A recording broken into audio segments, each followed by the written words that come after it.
Big-time trifecta. 3:35 to go in the fourth. The court was electric from the very first whistle, buzzing with energy as fans packed the arena, not knowing they were about to witness one of the most gritty and controversial WNBA matchups of the season. The Indiana Fever came out with intent, playing with a chip on their shoulder, pushing the pace, and showing early signs that they weren't going to back down, no matter who stood in front of them. Even with Caitlin Clark sidelined, the team wasn't short on confidence or chemistry. They took the wing totally and could have gone the traditional quick route, but instead, they leaned into aggression, particularly on defense. That strategy set the tone.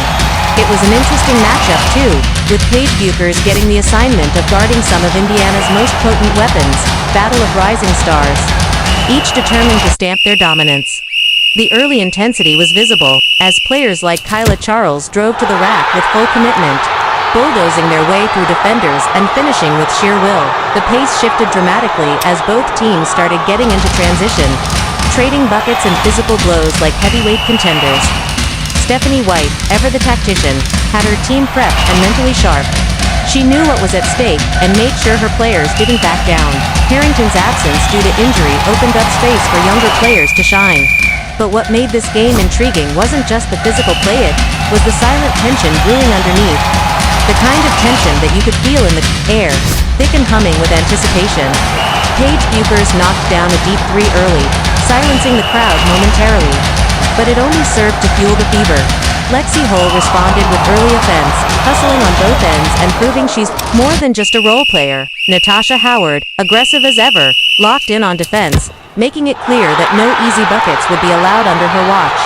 The game, in many ways, mirrored that infamous Washington matchup, tight, relentless, and destined for drama. Both teams were clearly holding nothing back.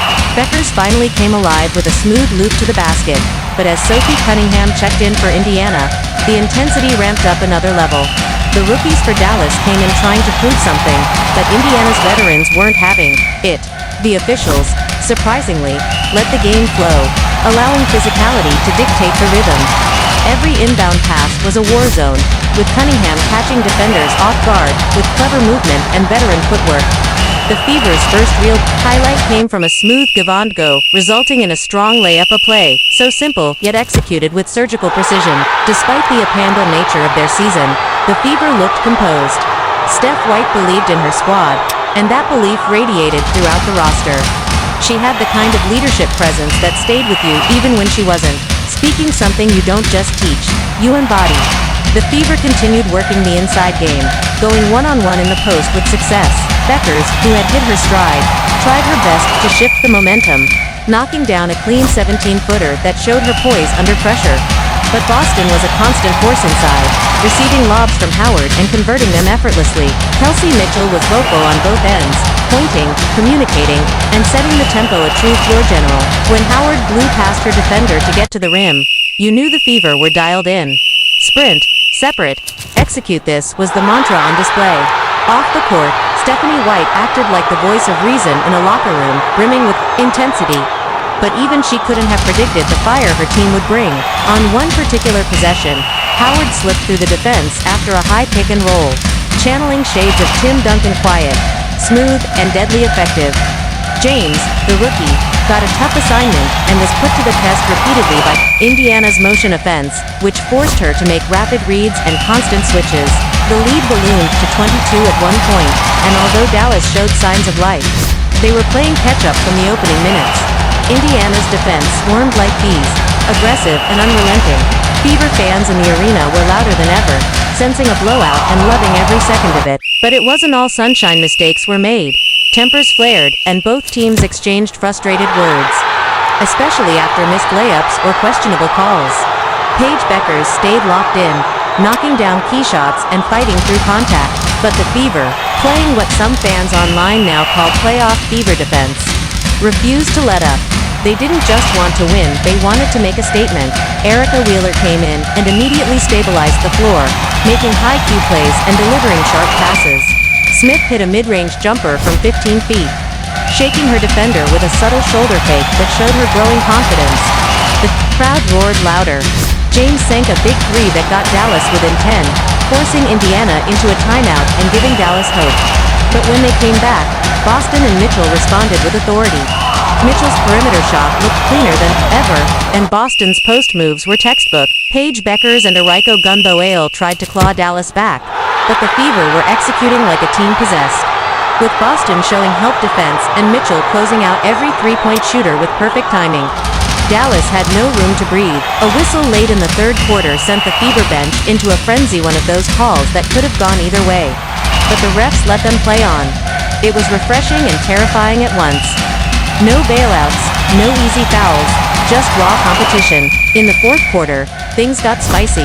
Beckers had the ball, did a hesitation dribble, and drove into contact, drawing gasps from the crowd. No foul call. She looked at the ref, stunned.